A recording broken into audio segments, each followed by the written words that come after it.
Hello, I'm D.K. Wall, author of novels and short stories. Whether it's a tale I'm spinning or a thought I'm sharing from my home here in Asheville, what you are about to hear is 100% true, except for the parts I made up. Welcome to Musings and Tales.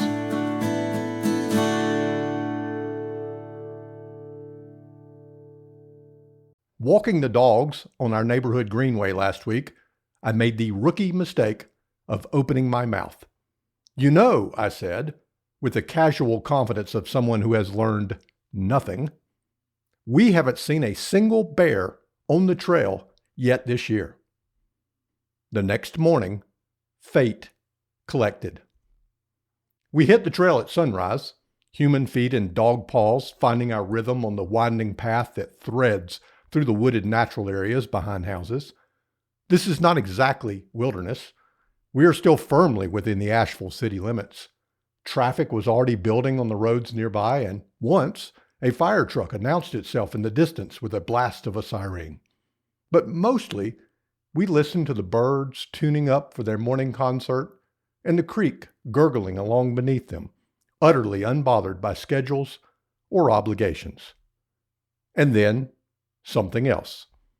A low rumble, a grunt, maybe, or the suggestion of a growl, a sound that doesn't announce itself so much as imply a presence.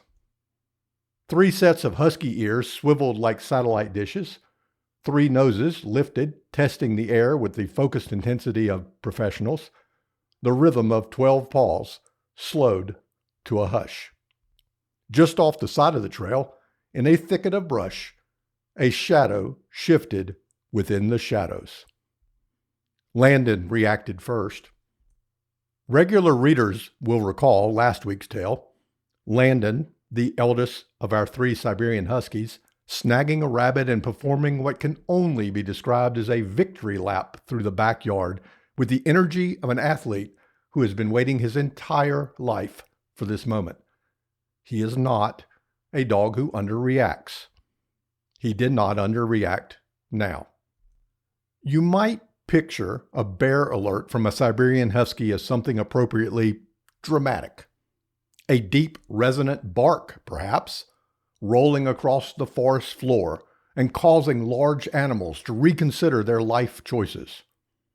Or, perhaps, Landon would reach back through his ancestral memory, tap into 10,000 years of wolf DNA, and release a haunting, spine-tingling howl. Even a low, menacing growl would have been acceptable. What Landon actually produced was none of those things. Landon's signature warning sound is best described as a Siberian shriek. It's a high-pitched, ear-splitting squawk, somewhere between a smoke alarm and a cockatoo with strong opinions. He deploys it when he is frightened, excited, hungry, bored, or simply feels that not enough attention is being paid to him. It is undignified. It is not intimidating. It is, however, extremely loud. And it repeats with the cheerful relentlessness of that same smoke alarm mounted just out of reach on a 9-foot ceiling at 2 in the morning. The bear poked his head around the bush. He stared at us. 3 Siberian Huskies clumped together on the trail like a small, furry committee. One of them making a noise that no living creature in the history of the North Carolina mountains had ever made before, and a pair of humans doing their best to squelch the squawk. The bear blinked. I addressed him politely, respectfully even. I suggested with great courtesy that if he could see his way clear to move off the trail, we would very much appreciate the passage and would not trouble him further. Most bears will oblige this kind of request. They have, as a general rule, no more interest in dealing with humans, or shrieking huskies, than we have in them. It is a mutual agreement that has served both species well. There was, however, the matter of breakfast. He had found a fallen tree, and with the focused energy of a bear who knows what he wants, peeled back the bark to reveal what I can only describe as an ursine smorgasbord, a spectacular, wriggling buffet of grubs. Delicious, presumably, if you are a bear, not so much if you are a human. He planted his very substantial bare backside on the ground, turned his attention back to the log, and made his position clear. We, he indicated through posture alone, would simply have to wait. And so we did. I have lived long enough to recognize the wisdom of strategic inaction. For those curious about the risk calculus here, I was not overly concerned. A mother bear in April is a different matter entirely. Her cubs are young, she is vigilant, and she is not in the mood. But this was a male bear, and male bears operate on a motivational system of magnificent simplicity. They want food, they want sleep. That's the list.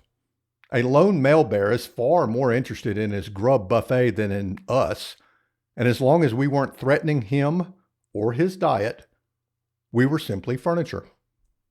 The life of a male bear, if examined honestly, is a masterpiece of low expectations.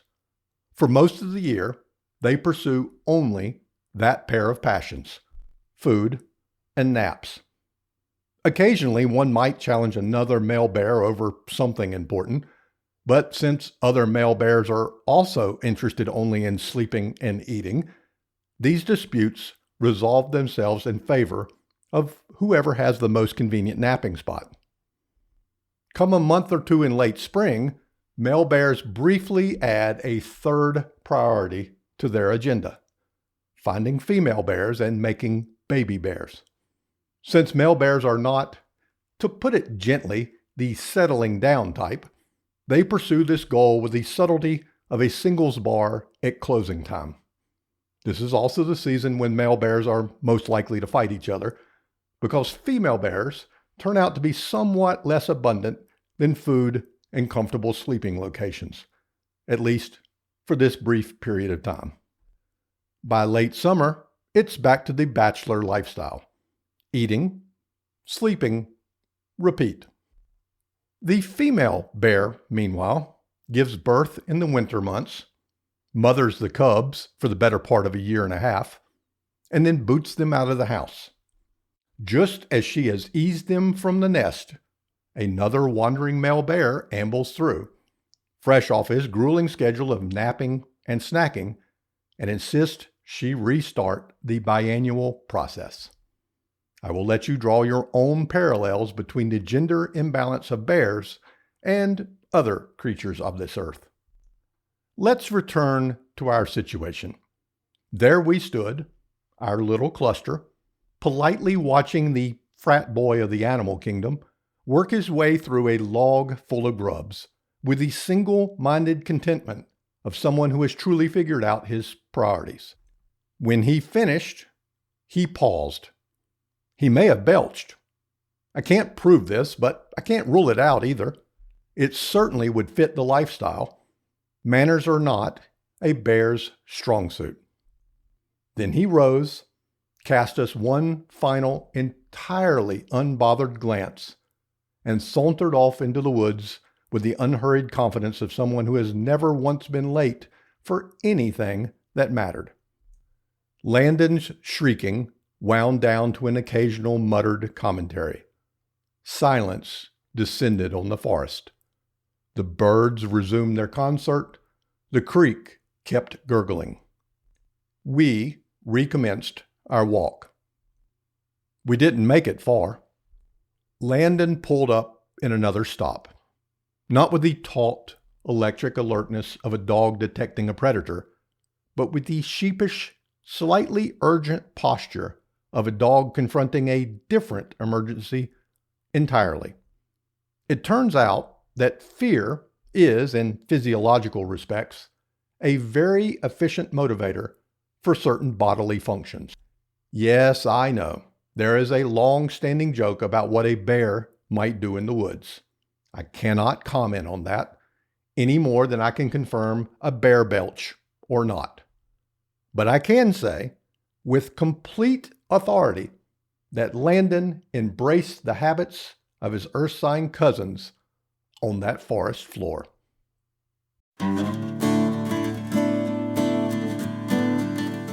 Thank you for letting me bend your ear today. If you enjoy the yarns I spin here, I invite you to explore my novels and short stories over at my online home, dkwall.com. That's DKWALL.com. It would also mean the world to me if you'd follow or share this podcast so these tales can travel a little further. Your interaction tickles those little computer gremlins that spread the news. Until the next episode of Musings and Tales, happy reading.